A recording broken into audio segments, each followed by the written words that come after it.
এবার জামাই ষষ্ঠীতে খেলাম নিরামিষ। হ্যালো এভরিওয়ান, আমি Debmani and welcome back to another what I eat in a day video of my channel.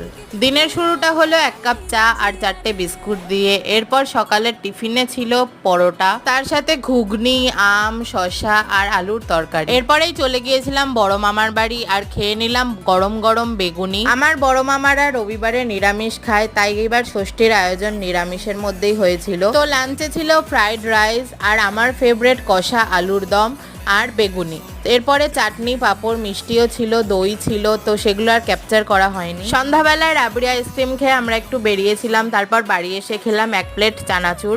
না, এটা আমি একা খাইনি, আমরা সবাই মিলে খেয়েছিলাম। এরপর আমরা সবাই হাত পাচ্ছিলাম কারণ বড় মণিমা এনেছিল 1 প্যাকেট চিপস। এরপরে ছিল 1 কাপ করে চা। দুপুরের সবকিছু বেঁচে যাওয়ার জন্য আমরা রাতে সবাই ওটাই ভাগ করে খেয়ে নিলাম। তোমরা এবারে ষষ্ঠীতে কি কি খেলে সেটা আমাকে কমেন্টে জানিও কিন্তু। টাটা।